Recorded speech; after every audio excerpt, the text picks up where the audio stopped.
What's happening, everybody? It's Sean with Reactions to the Classics. And today we got a Cheap Trick reaction. Cheap Trick at Budokan, or just at Budokan. Their, of course, iconic live album brought to us by the patrons. The patrons vote every month. I give them two choices. This month, it was a Van Halen self-titled, and at Budokan won by one vote. So if you want to be a part of that or support us in any way, check out that Patreon link below, or the patron link on the end screen. We could not do this channel without the patrons. They program about 90% of the channel. If you want to support us and just give a one-time gift or one-time reaction, any of that stuff, check out our Buy Me a Coffee page, also linked below.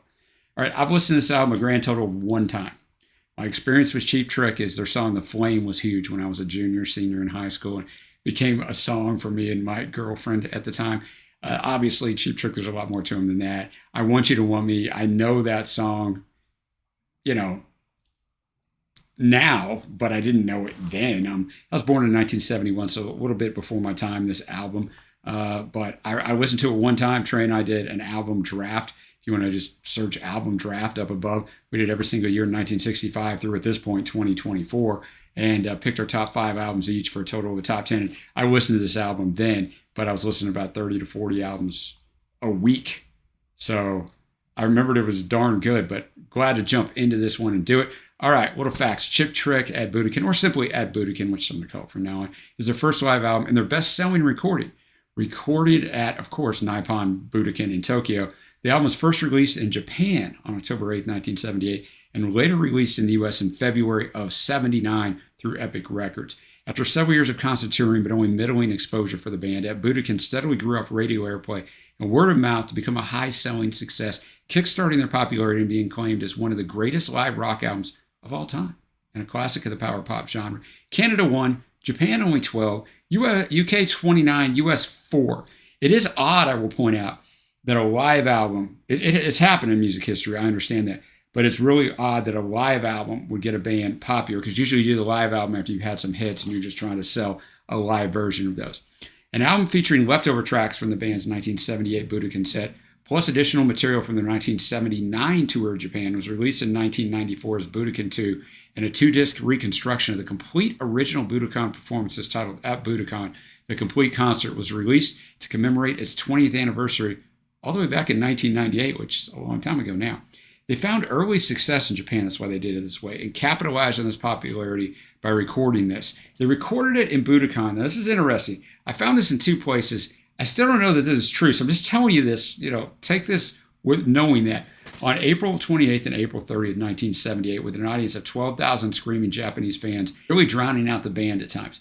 The album was intended for release only in Japan, but with strong airplay of the promotional album From Tokyo to You, an estimated 30,000 imports were sold in the U.S., and the album was released domestically in February of 1979.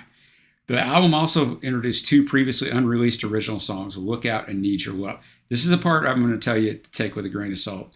As stated by producer Jack Douglas, the audio from Live at Budokan is actually not from the Budokan, but from Osaka, which is a smaller show. The recording of the Budokan show was deemed unsuitable for release because of the noise. Look, I found that in 2 places, but I didn't find that in every place. I don't know. All songs, of course, written by Rick Nielsen, except where I note. All right.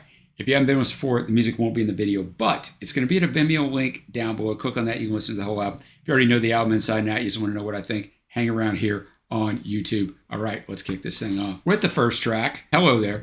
First released on Cheap Trick's 1977 album In Color. Often used as the first song of Cheap Trick concerts. Rick has stated that he wrote the song because in its early days, the band did not always get a sound check before it played live. Rather than use one of their more melodic songs to experiment with the sound coming out of the PA system, they could use this song, which Rick called a perfect welcome to the show intro piece. All right, I'm going to have the lyrics up as always. Thanks again, patrons. All right, hello there. There's really absolutely nothing to these lyrics. Hello there, ladies and gentlemen. Are you ready to rock? Are you ready or not? Would you like to do a number with me? Would you like to? And that's it. That's what the song just says throughout. But it doesn't matter because they sound so good. And now that you understand it was kind of used for a sound check, you can hear it in it. Because I don't know about you guys, but I've been to tons of concert where, the first song you're like, surely it's not going to sound like this the rest of the time. And that's because even artists at soundcheck, the acoustics are entirely different between an empty, arena or theater or whatever they're at and a full one. And so good sound guys and good engineers fix it on the first song. But I can think of an artist in particular that I've seen a lot where his first song is always like, man, hopefully it's not going to be like this. And it never is. They fix it right away. So smart to use something like this, where it's a fine song. It's a rocking song, but there's really not a lot to it. It allows them to fine tune things. Next up, we got Come On, Come On. I'll let Robin finish introducing this, but good song, fun song. Come on, come on, stay with me. And he even tells her, I'm the one for you. Don't you let me go. So kind of a little reverse. Instead of I'm not going to let you go, you better not let me go because look what you have here. But nice, rocking, exactly what you want out of a live track. I'm going to let Robin, I'm going to let this finish off and just flip to Lookout. All right, Lookout. They are such a tight band. Robin sounds so great. Rick is fantastic on the guitar, of course. Bunny, Carlos on the drums, and Tom Peterson on bass. They're so tight that whatever they're doing sounds good. I mean, this is the newer song. You know, and, like, Rick's fine. Like, Rick's taking everything on. I mean, sometimes the writing's a little abstract. Like, the last verse of this song. See over yonder when the rights are red, your name, you search for the riddle to the clue, the river she came. Look out on the land to the south, to the east, three said, cancel Colorado in the march by request. Don't go out on the lookout of a whim. She said. Yeah. Doesn't make a whole lot of sense. I'm not going to break it down with you. The reason why I share that with you is to tell you that great rock and roll bands, the lyrics are not nearly as important. If you watch this channel a lot, you know I just admire songwriters. I love a perfectly written song or a great written song. But there's all different facets of music, right? You don't always want to dive into that. This is just fun, good music. Next track, we got Big Eyes. All right, I wanted Robin to be able to roll with that. So this song, I mean, the way Robin delivers the big eyes that stick in your head, I mean, it's about a girl who he tells her to get lost. He knows there's nothing but trouble, but those eyes keep drawing him back. But this is more a showcase for Rick and then Bunny. It's more that, what these guys cook a little bit in the live atmosphere. You already heard what's next. It's Need Your Love, written by Rick and Tom Peterson. Originally appeared on Cheap Trick's 1979 album Dream Police.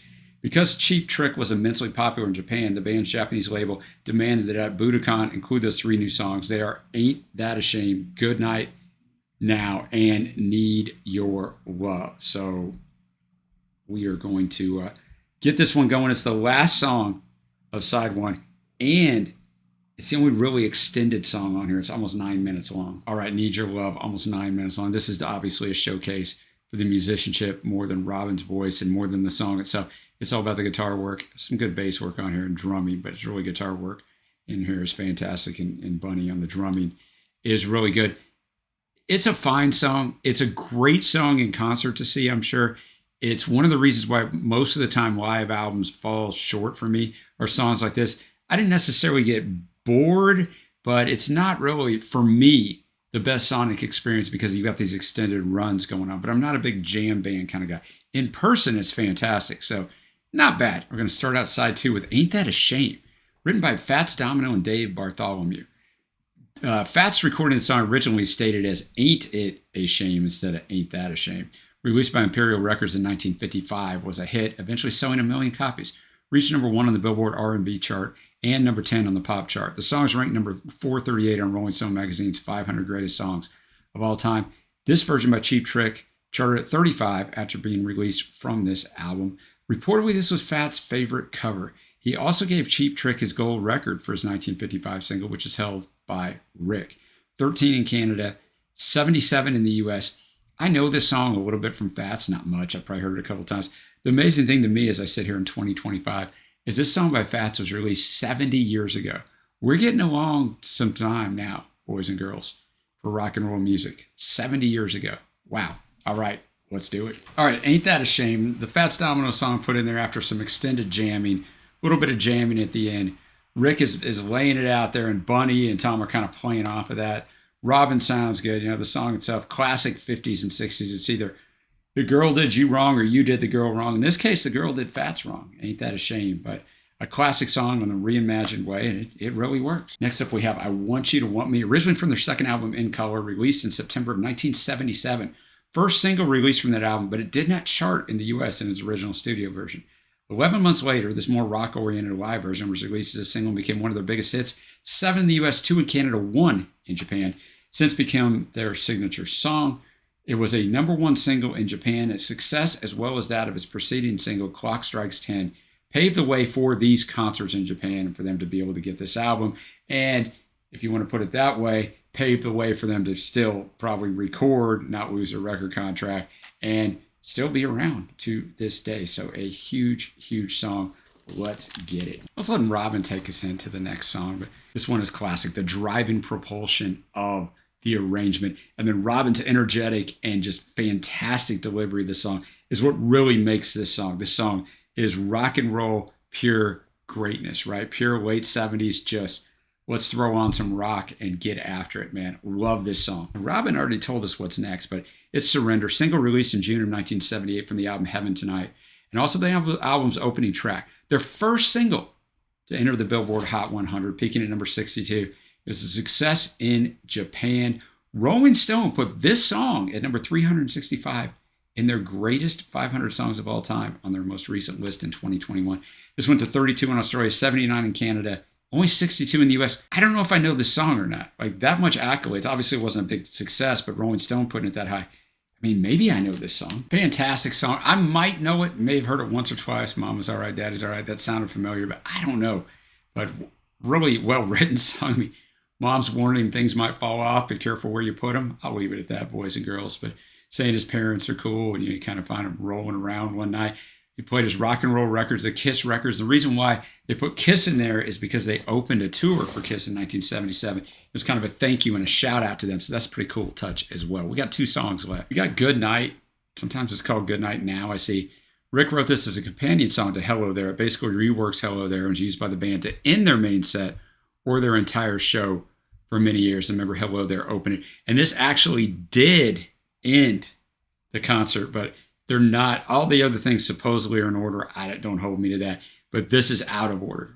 There's one more song after this. Let's get it. All right. I don't know if they're building up to an encore there or what they're doing, but it's very similar to Hello There in that there's not a lot here. Good night now, ladies and gentlemen. Good night, ladies and gents. That's the end of the show. Now it's time to go.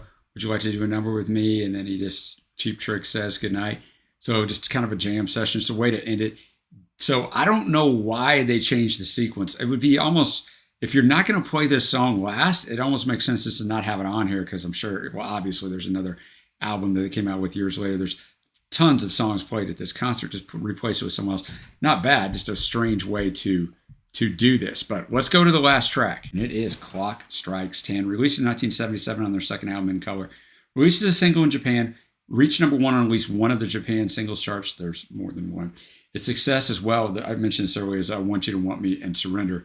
Paved the way for this concert. Song has similarities to the 1950 song Rock Around the Clock. If you're of a much older age like me, you remember that that was the original Happy Days theme song until they changed it. Rick has described the theme of the song as simple fun and games. People are going out on a Saturday night, going completely nuts. People that live for the weekend, and who doesn't? All right, Clock Strikes 10. That's where the song starts. We go 10, 12, 2, 4. We're going to get down all the things he's doing. By 2 o'clock, he's out of money, but it doesn't matter because he's going to have a good time. Really a showcase for Bunny Carlos, who he calls out like towards the end of the song as he's singing, as he's repeating the chorus. So I thought that was pretty cool, and the fans go crazy over it. But a good song, definitely a better song than Good Night. So I see why they finished the album out this way. I just still kind of a strange sequencing, but a really good song. And that is a perfect way to segue me into my favorite tracks. They're all going to be on the second side, although on the first side I like Come On, Come On and Look Out as well. But honorable mentions, Ain't That a Shame, and this last song, Clock Strikes 10. The faves are going to be, I guess, probably cliched and obvious, but I Want You to Want Me and Surrender. Now I'll go to my overall score for this album.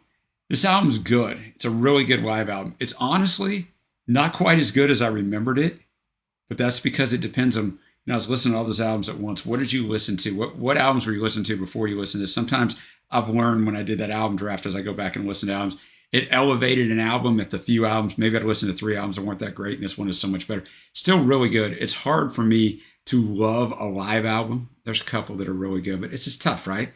Because it's live as an experience. And so it's not usually going to sound as good as the studio, but some people actually do. But they sound fantastic. Love Robin. Obviously, Rick is fantastic. Tom does a good job on the bass, and Bunny is fantastic as well on the drums. But I think Robin's a very underrated singer. Cheap Trick is a great, just old school rock and roll group. I'm going to give this an 8.0. Still a good rating. I thought going into it, honestly, it's going to be a little bit higher, but still a really good rating.